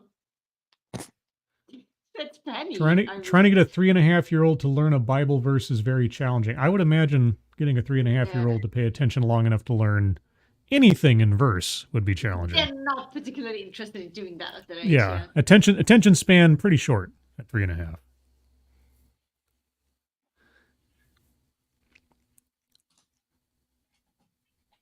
Yeah, Bill Duke, we were talking about him earlier, Cal. He has that connection with Mel with 2 films and 2 films with Arnold. Mm-hmm. Mm-hmm. Didn't he just pass away recently? I thought. I do. I think so. About that. Relatively recently, like within the last year or so. I thought he had cancer. No, no, he's still alive. Is he? Okay, I apologize. I was under the. God, why did I think that he passed away? Okay, I thought he passed away during COVID or something. We lost so many during that time. Yeah, he's still going, man. Okay, my apologies. Good for him. All to Bill Duke. Yeah, last time I saw 81 him, years old. Last time I saw him on screen, he was in the Black Lightning TV show. I think it was season 2 or something. Yeah, I couldn't get past the first episode because it was bad at the beginning, and I'm like, I'm out. I'm so tired. Yeah, I powered through it just because I was a fan-ish of some of the Arrowverse stuff. And I was curious what they did.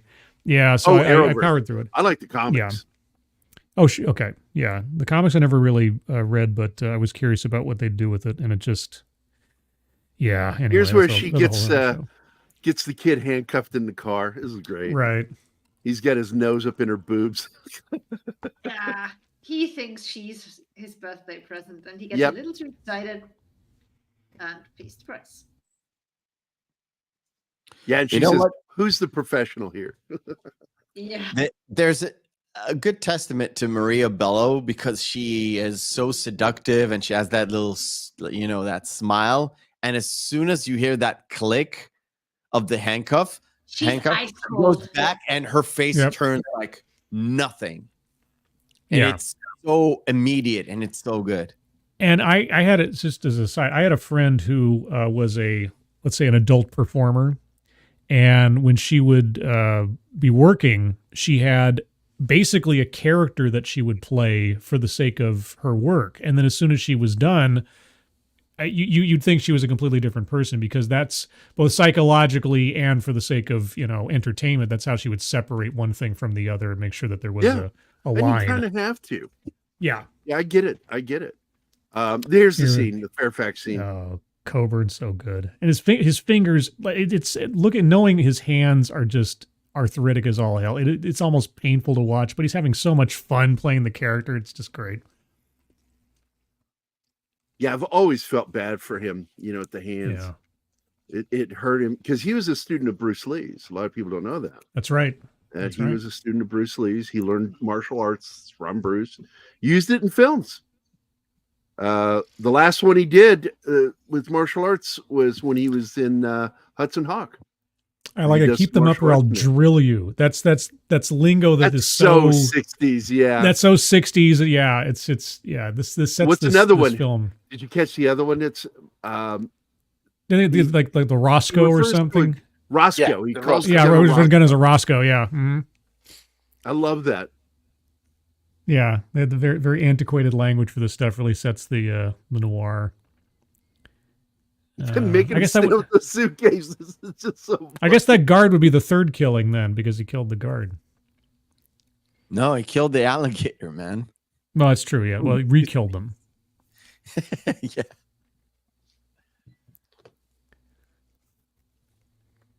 And I love it when he shot the suitcases. Bronson was on the phone because he thought Fairfax was like dead, right. And it was he'd already dealt with him once with Carter because he knew it was coming. So, and Coburn is like 80 something here.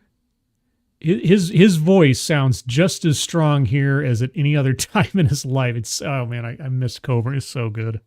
Yeah, it's like Connery. Towards the end, you could hear his dentures. And it changed the way his voice sounded. And like when he's in the movie The Avengers with Ralph Fiennes and Uma Thurman, yes, and her dynamic nostrils.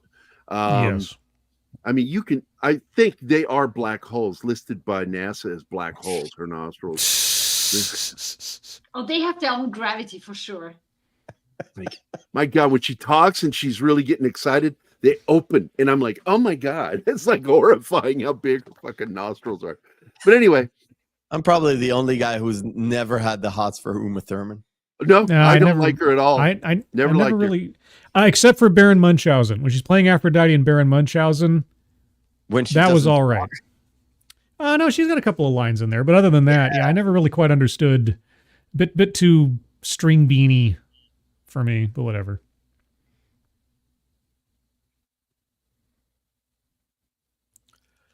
The next scene after that, after he gets caught, is just, I love Chris Christopherson comes in. He's like, here's your 130 grand. Now you won't see them anymore. It's like, that's as close as you're getting to it.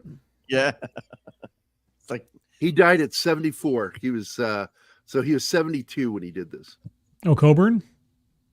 Huh, yeah. I thought it was older. Okay. All right, here we go. This is one of my favorite moments. Is this where the other cops come in and arrest them? Well, we got the taxi cab scene coming up soon. The beating. Oh, I forgot. He went back to Val to put the gun and the badge on Val. Yes. Yep. And that's why he was there. Yeah. Yep. By the way, your badge and your fingerprints are at this murder scene. Hey, man. That's great. It's like they're under arrest now. It's great. Mel Gibson. The look on their faces when they realize what he has been pulling off behind their backs. Yeah, they know immediately that he did this.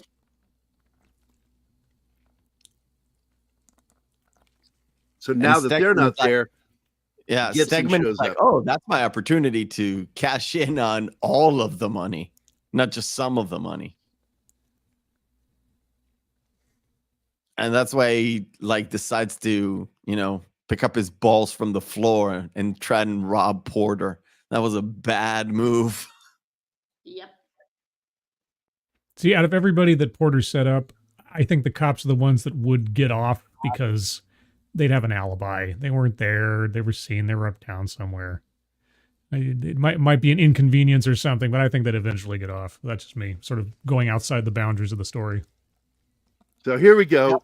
Gibson's getting into the cab, and he's got the fucking gun on him. That he feels so safe and secure behind that pistol, and then he takes it away from him. Yeah, the look on his face when the gun's away is like, oh shit. Please, yeah, please don't kill me. Yeah, he goes from threatening to, oh, please. And Gibson, it's so funny the growl he makes when he starts beating his shit out of him because he's just so tired of this little shit. Yeah. I like the sneer he gets when he gets the gun away from him, and it's like got him. That's just so good, so good. He's so smug. God damn. You want to kick his face all the time. The fucking movie. This is so such an fucking annoying good. little prick. Yeah, right. Good God, look at that. Here it goes. Here it goes. I got to show it now.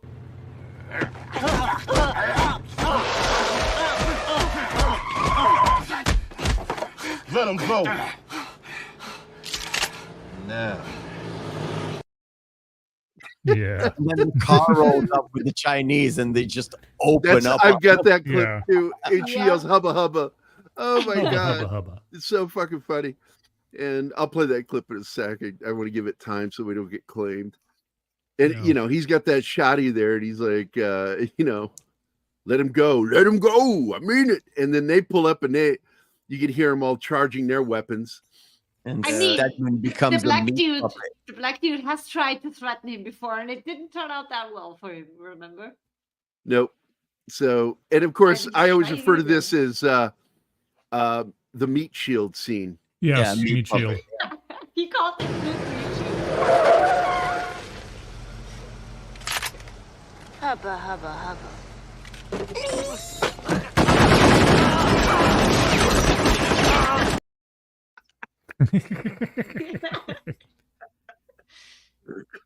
It so feels so good. Feels so good for that slime ball. Now, I hate to be that guy, but I will say that what they were using there, one was a 45, absolutely Yeah. go right through. Oh yeah. Stedman right for into sure. me. Yeah. Porter's dead. Porter's dead. But- There's no way.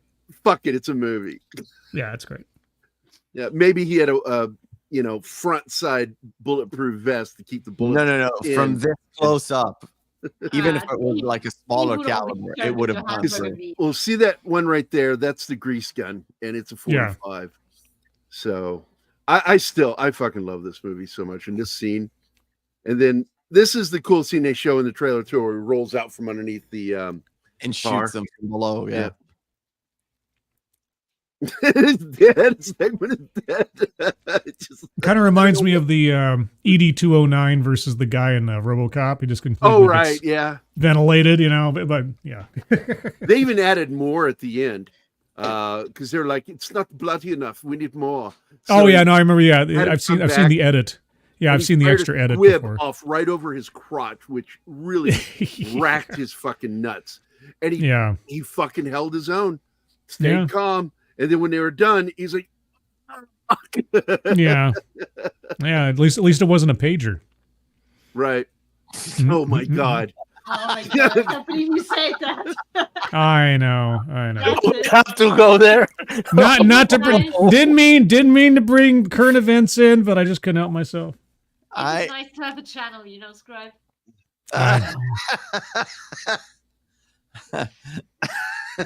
Let it go. Let it go. Or if Matinee starts singing, it's bad. So I'll hit play again because this is where her weapon is empty, even though automatics, if it's empty, the slide is locked open. Mhm. They always forget that in movies. There's no clicking on an empty automatic You pistol. need that in that scene to make it funny. Well, they should have given her a revolver, just like he has. And his clicks too. Oh, he emptied that revolver very early. Yeah. And he kept shooting. I wouldn't understand. That revolver magically had like 10, 20 bullets. I wish I'd made a clip of this because this made me laugh so fucking hard every single time I see this. She goes, "Hey, you, fat guy. Yeah, you." And he fucking knocks her out. And then he stops for a second and he feels his fat to see if he's really fat or not. He's like, he's self-conscious about it. It's fucking funny. Yeah, you fat guy. But she doesn't die. She's one of the characters who doesn't get killed. Yeah, the dealer doesn't die. She doesn't die. Fairfax doesn't die. It's just the people who really fucked with Porter. Yep. Because she didn't really fuck with Porter at all. And her henchman is like the byproduct of they're trying to shoot Porter. Well, see, Carter didn't really fuck with Porter. He was respectful. He did what he wanted, called the guy and everything else. So it's kind of a weird assessment as to like who deserves death from Porter's hand. Yeah, who's part of the karmic payback? Carter didn't deserve death per se, but it was a tool. Killing Carter is a tool to assert his seriousness. Yeah, I get it. But his code of honor isn't very consistent. Let's put it that way. He was about to fuck him over because of the amounts of money. Yep. That's the only angle you can take where he's trying to fuck over Porter. That's I suppose. it. I know it's a lame reason. Also in the straight up version, this is a more grotesque, violent scene. Yes, it is. Yeah, because you actually see his smashed fucking foot. Yeah, it's a much darker version of the story. Focuses on the darkness more than the sort of goofy eccentricities or humor. Basically, he popped his toes like fucking grapes. Yeah.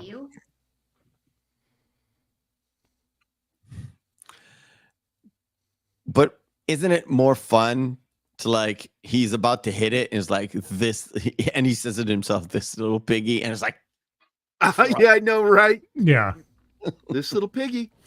I also like later because there's a callback to it when he tries to drive the car that he has to use pedals, and you hear him go, showing that he still has the pain in the foot. The thing is, you look you have to see the look in the face of the guy who's smashing his finger. He's enjoying it, and when he said, "Okay, I'll talk," he changes his face to, "Oh, man. I wanted to smash that toe." Oh man! But you know what's really not being picked up here is, I think this is all part of the plan because he's planned for this. Oh yes, no, he has to convince them by going through it that he's being legit. To be tortured a bit. Yeah. He has to take a little bit, yeah. Because otherwise it wouldn't be believable. Yeah, he couldn't sell it otherwise, yeah. I've broken toes so many times. My daughter thought she broke her toe recently, but it was just jammed. But boy, I've broken mine, and I'm telling you, man, that pain lasts for a while. Mm-hmm. Yeah. And there's no cast. The most you can do is tie it to another toe to keep it stable. Tape it, yeah. That's it. That's all they do in the hospital, so don't waste time and go there. I do like Chris Christopherson. He's those damn Lego blocks. Special forces. He's a grunt. You know, Chris Christopherson would have made, if the show was like maybe made 20 years ago or something, the old man, Chris Christopherson would have been great as the old man if they hadn't gone with the Jeff Bridges. Yeah. Absolutely. He would have been good in that role. Wow, really? Man, I wish I haven't. God, broken so many bones. I think my little toe is the only bone I've broken, as far as I know. I think the one that hurt the worst, though, is when I got hit in the face with a baseball. That'll do it. By my buddy Mark Shepard hit a line drive at me with a practice ball, which is it's a rubber ball with a hard rubber, what do you call it, Super Ball center. Yeah, so yeah. you're able to throw it up and hit it, and it's got speed on it. And, Yeah. But the problem is it doesn't act like a normal baseball. When it hits the ground, it spins and jumps differently. And it went over my, I was expecting it to go low, and it went high, and I went, oh, and I went like that, and the ball went right over my glove and hit me right in the face. Blood spraying out of my face. That explains a lot. It does. Brain damage. You know what's funny? Chris Christopherson looks older in a movie that came out 1 year before this, which was Blade. He looks older, more with his rugged. long stringy hair. Older in like, Blade, yes, he does. Yeah, his hippy dippy whatever. Here he looks like he was just good like, in that, by the way. He was my favorite character. Oh yeah, he was great. And I love Blade. I mean, don't get me wrong, Wesley Snipes, but dang it, what was his character's name? I forgot it Whistler. already. Whistler. He was so fucking good as Whistler. Mhm. By the way, I want to point out that he was trapped in the trunk, and he did what everybody like. If you get trapped in a trunk, go through the back seat. Right. Yeah. You know, and so that's what he does. He goes through the back seat, gets the what do they call it? Car phone, mobile car phone. Yeah. Yes, the the rotary 1970s. Hey, those are the days, man. Those are the days. That's classy. Calls the room, but you think he's calling Bella, you know, because you're being led to believe she's in the room they're going into, but she's actually at a different location. That's a great piece of editing to make you think twice, you know, and then and as it reveals, you're like, oh, that's what he did. And they're like, it makes you think about the scene before where you're like, oh, wait, did he go through this? Oh, of course he did. And we have a breach. And there it is. He calls him on the phone, and he picks up, and Gibson lets him know, you fucked up. Yep. So, and the weird part is he's not killing an innocent man, which is his like Bronson's son, because he didn't do anything to Porter. He was just alive.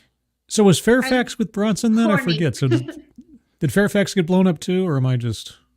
No, I don't think he went with them in this scene. Did he? Okay. Did he go in there? I can't. I don't remember him being in the apartment. He left. So go ahead, Martin. Right before the torture began, because he couldn't. He had no stomach for it. Do it, Martin. Okay. Back of the stage. There you go. Not quite back door, but yeah, it's backstage instead of back door. So yeah, it was the closest thing that I could find associated with this movie. So sue me. And that's from the original. No, don't ever tempt me. I'm Jewish. Wow.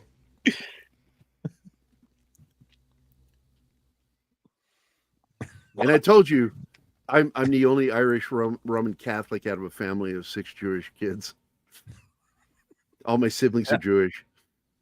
And I used to fuck with my brother Michael because he was the one that tried to stay that way, you know, religiously. And I would we'd be at Christmas and I'm going, oh, this ham is so good, Mike. I always keep one length of distance between me and any lawyer. I don't particularly like lawyers, but yeah. Not lawyers. I gotta tell you, I feel the same way. We have a lawyer in my wife's family. I hate that guy so much. I hate that guy. He's such an They asshole. won't watch the show. You're safe. Yeah, he's such an asshole. Yeah. So that's the scene where he's trying to drive with that fucking foot. Yeah. Right. They sort of drive into the sunset kind of a thing. Ish. And by the way, this is from my learning to be an editor and working with sound effects that I was able to recreate because I had to remove the music for all these clips. And I had to re-add her starting the car and driving off into the sunset, going to Canada. God, she is gorgeous. Look at that. What a smile. Now, when she was in History of Violence as the wife. Oh and, my God, that doing- movie. I'm trying to Yeah. get that for Anima to watch with me because it's so Oh fucking man, good.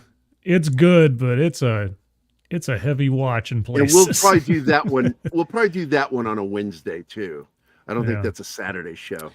So that's it. They drive Yeah. off, and here is the final scene that I had to re-add sound effects and everything. Just drive, baby.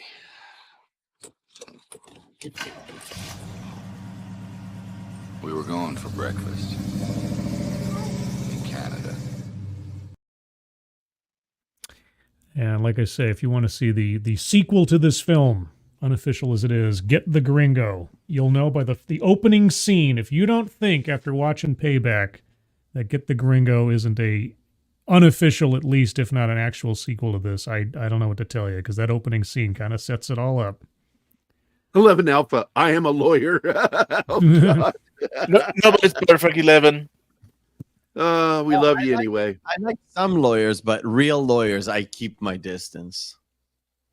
That's just there's. I don't. My there's least favorite like- lawyers are the ones that deal Say with, litigious shit. Criminal lawyers, I tend to like, whether defense or prosecutors. My problem is the guys that deal with all the lawsuits, because we are a litigious, happy society, and I'm sick of it. Yeah. Well, anyway, boys and girls, I really have to hard out because I have to get up and. Are you hard? Is that what you're saying? You're hard right now, and you got to go. Hard No. out. Oh Damn. my God. I'm It's hard. 1 You need, a.m. you where need you exit are, right? strategy. Mephisto, you're 1 hour Strategy ahead is of me, saying right? goodbye, I think. But thanks for having me on, Gary and Enema. Always, and Mephisto. I love you, dude. You're a Always cool a dude. pleasure. nice to meet you, Scribe. Unofficially. Nice to meet you too. Yeah. Good night, everybody. It's a wonderful movie. It's just fun to talk about it again. It's just great. There's so many stuff that is behind the scenes that I've got written down as a notes from the show I did that, we touched upon it a little bit. It's mostly the fact that sort of Mel Gibson took over and made it into his version of the movie that we He did kind of not like the edit, is what I heard. That when he saw the final cut, he was like, "This isn't going to work. Studio's not going to go for this." And it's exactly what happened. The studio was like, But oddly enough, it made money because the budget was 80 million after the reshoots, and it made 160, 180, something like that. But it made way more money in the rental. So secondary market was big for this movie because again, the crowd was there, but it wasn't there. It was 1999. There's such a variety of different movies, and noir was not the favorite one. They went to see it because Mel Gibson was in it. It's a Mel Gibson movie. I'm taking a look. Trailer kind of lied. So, good night, everybody. Good night, Mephisto. Take care, my Bye, brother. Mephisto. Take care. We'll see you soon. See Hey, ya. Mephisto, I liked you before you said you take notes. I'm big on notes too. Oh, I'm notorious for taking notes. let's I see. like that. Do you want notes? I can give you notes. Anima, I took notes. I took notes too. I have a little card right here. Oh, Yeah, I don't yeah, have but it right now, but yeah. My notes were usually insane. I have Like when we notes. did House of the Dragon season 1, I started going really into the notes kind of thing, and everybody was making fun of me. They say my No. notes take notes, shit like that. No, Here you go. Notes are great. I'm going to give you this before you go, Mephisto. It was a $90 million budget, and they made 161 million in box office. Okay, so I've And then they made even more on video. they made a lot more in video. So, but Gibson signed up for this because he didn't want to do sequels. He wanted to. Harrison Ford and Mel were kind of at that point in the 90s where they just wanted to get away from sequels, and then Ford steps right into doing fucking Patriot Games and then Clear and Present. So, Yeah. but anyway, dude, get going. Remember screen Keep for a going. second, just to give Enema something to chew on. Yeah. It's my notes for Starship Troopers. See? Hmm? All of it. Yeah. I have all of them. Otherwise, I will be completely lost. All right. Goodbye. See you later, man. Bye. Good night. Peace. Bye. Don't answer any Motorola phones for a while. No. So we did talk about that before the show today. He and I, like, just crazy what's going on. And nobody knows who did it. We know that it's either one or two or both. It's either the USA, Israel, or USA and Israel, because nobody else would have done it. I thought it came out that Israel took credit. We've been doing a show for 2 hours, and I saw nothing before that. Neither did Mephisto. I could have sworn I retweeted that from CNN earlier. I'll see if I can find it, but it was my understanding that Israel. The Mossad is somebody that is equipped to do shit like that. Yeah. Okay. So, but anyway, get back up here to 11 Alpha was talking about something I want to see just like class action lawyers, they rake in millions. And yeah, absolutely. He's a transactional lawyer, I think he said. Yeah, I'm a transactional lawyer. Our job is to make sure the details are solid. Yeah, because I've worked with lawyers on stuff from contracts and such. A lot of the contracts I've given to clients were written by my partner. He's still my partner with Vindicated. So, but that's it. Anybody else have anything else to add? Nope. Good movie. If you haven't seen it, see it. And again, get the Gringo. Get the Gringo. If you haven't seen it, watch that too. I watched the good cut first. So I want to thank Snortapoopus for popping in. Andy Morrow. Let's see. I've already forgot how to pronounce his name. Ercole Di Stefano. Di Stefano. Thanks for popping in, man. Yeah. Hope you enjoyed it. Monkey Jeeves, of course, was here. Let's see. Parrot Head popped in to be an ass. 11 Alpha. He's always him, Monkey, like to fuck with me. So that's what it is. FKC 2005, aka Tim. Bumpy Johnson was here. Oh, Bumpy was here again. Peter Vickman fansite, Vickman's girl. Christian Delorme, of course, was popping in there saying hi, saying bonjour. Penny, of course. And we had a few people watching over on Twitter who don't seem to ever talk. Glenn Fleming just popped out. Oh, Glenn Fleming. So there you go. We got two limey bastards today. That's nice. Yeah. Do you have to use that word? Yes, he has. Which one? Bastards? No, limey. Yes. He has. That is my term of affection for my British friends. I love that word. I think it's so descriptive. And it's one of my favorite films, The Limey. That's a revenge film to see right there. That's a great flick. Yeah, have you done that one for Matinee yet? Terrence Stamp. And Peter I think Fonda. was Soderbergh did that one?